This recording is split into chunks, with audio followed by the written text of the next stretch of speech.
Let's take a look at what's coming up on with the USL on the Golazo network this weekend. There's your games.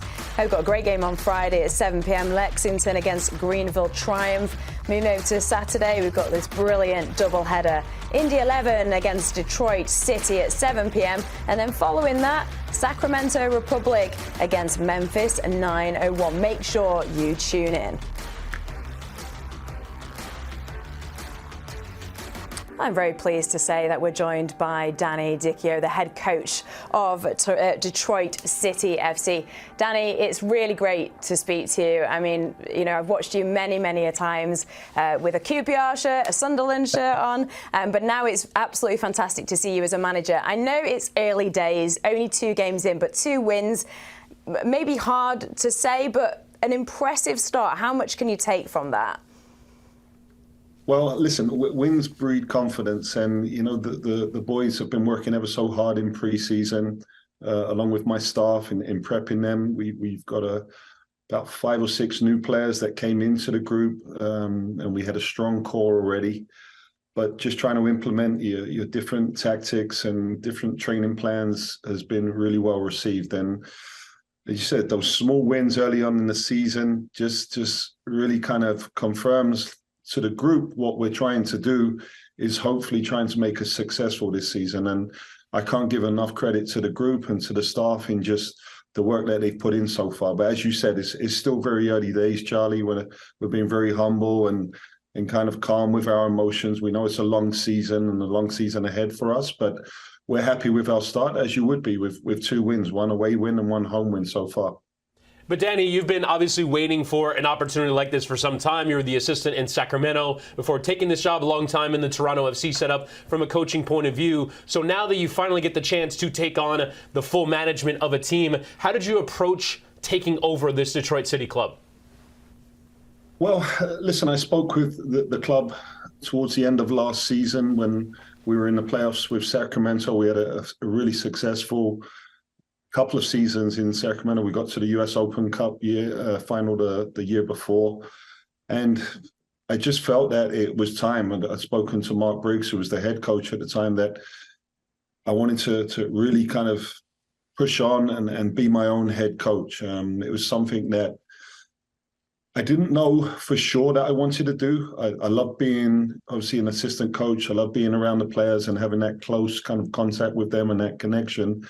But being a head coach separates yourself a little bit more, and you have to kind of take a different side, a different approach. But it was something that I was passionate about. My family pushed me probably a little bit more than I could push myself and making me believe. And coming to a club like Detroit, which is a different club, a unique club in itself, was probably the right kind of relationship to go into and a great partnership for us both.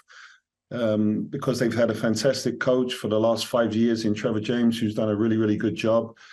And they were taking a gamble on me being a first head coach. I've been in the game since I was 9 years old, as Charlie said. Like, I've been at QPR since a young schoolboy coming through the system there, but being in a professional environment since I was 9 years old. So I know a lot about the game. I know a lot about the organization and how clubs are run. And hopefully passing on that knowledge and experience now as a head coach is going to help me in the long run. But I couldn't have been happier being at a club like Detroit. I've embraced the city, which is a great city to live in, and the community that really gets behind their club as well is fantastic to be a part of. Danny, it must be interesting having, you know, you mentioned being a schoolboy at QPR from the age of 9 years old, but coming to Detroit, it's almost like you can put your stamp on it. You can create a legacy there. You can pioneer. And I'm hesitant to ask you this question because it is early days for you too, not just your team, Detroit. You've worked under so many different managers. Are you starting to develop your own style? What have you taken from the managers over the years that you've played under? Yeah, I mean, listen, I've played for some fantastic managers and I've played for some terrible ones as well that I didn't really get on with. But I think that's what... Any names? I can't really, I can't expose them that much, Charlie.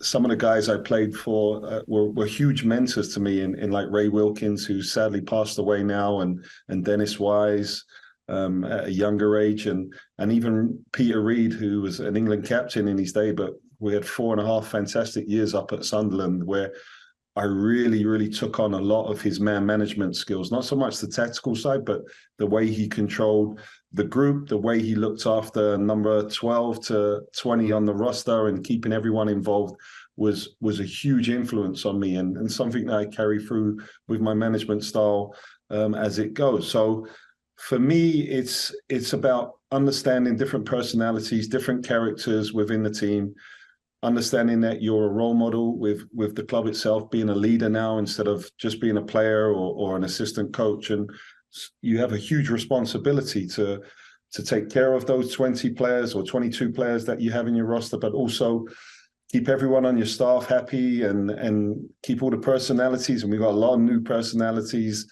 and characters within this group, and trying to move forwards in the right direction. But it's something I'm really embracing and something I'm loving and something I want to push on and develop even further within my career. Yeah, and building on that, you've been in North America since 2007, worked for a long time with Toronto, working in Sacramento, now in Detroit. What have you seen since you first arrived on these shores until now, the growth of the game in both the U.S. and Canada? Well, it was huge, to be quite honest. Coming across in 2007, there was a certain other player that followed me about 2 weeks later, and his name was David Beckham. And you could just see what he did with the league and just the marketing and the branding side of things. And the league was still, I would say, in its MLS 2.0 period, where it was just going on to that next level. New soccer-specific stadiums being built. There was a new passion from certain new clubs that were coming into the league as well. But now you look at today's league and MLS and even USL, where there's certain players that are either dropping down or coming across from different countries. And the quality of play, the standard of football, the resources that all these clubs have now is fantastic to see. And it's only going to get better. I really do think it's only going to get better. The coaching is getting better, the awareness of just the knowledge of the fans and its fan base now, and just how they understand the game, and they expect to see good football, and I'm all for that as well. Danny, I can't believe I'm going to do this. I feel like every time it comes to me asking you a question, I'm just constantly bringing you back to the old days, which is probably making both of us feel pretty old, to be honest. But I am actually going to do it. So excuse me, forgive me. But you know, you're pretty iconic in your style back in the day, you know, where I'm going to go, gorgeous long hair, beautiful sideburns, still looking absolutely fabulous now, of course. But talk us through some of those styles back in the day and give us all a bit of a reminisce. Well, look at those locks. This was back in my DJing days, where I love house music. So I'm in the right spot here in Detroit and Chicago, close to Chicago as well. So I used to be a very keen DJ back in my younger days. I wasn't into golf or anything like I am now, but I loved music. And for some reason, I used to have the long flowing hair that I thought I was cool. And I was very far from it, to be quite honest, Charlie. Oh, I don't know. I'm a bit of a dance fan as well. Do you like the 90s? The 90s were good. Look at the baggy shirts. Look at the wristbands. Exactly. I got a little bit of George Ridgely there from Wham. I think I was being kind of...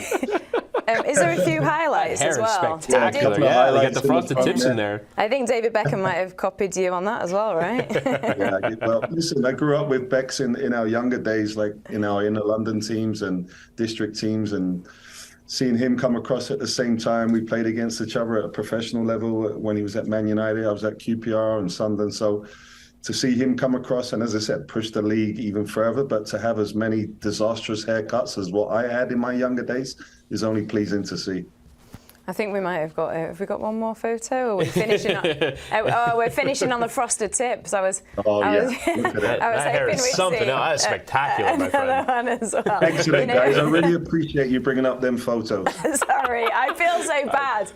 I hope they get passed around the dressing room before the weekend. Coach, this is what you used to be rocking. Yeah, I know. Yeah, maybe they'll be up those cards in the dressing room. You know, Danny, it's an absolute pleasure to speak to you, and I really look forward to seeing your growth as a manager, not just with the team as well. I think it's been absolutely fabulous, and you know, as a fellow English person, it's great to see English managers come over to the US and really, you know, bring the wealth of experience that you've got to the game. Thank you so much. Thanks for the coverage as well. This is amazing. You know, obviously that you guys are obviously doing the MLS, but also USL as well, because as I said, the more we can get it out there, awareness and more just access to football on TV for the young players and the young fans that are really kind of getting into the game now, the better it is for us as coaches and players. Well, I'm glad you said that. Thanks so much, Danny, because we'll be showing the fixtures this weekend as well. Thank you. It's great to have Danny there, wasn't it? Well, here's a reminder then of the upcoming USL matches. One tomorrow night at 7 p.m, Lexington against Greenville Triumph. This doubleheader on Saturday as well, 7 p.m, Indy 11 against Detroit City, and at 10 p.m, Sacramento Republic against Memphis 901.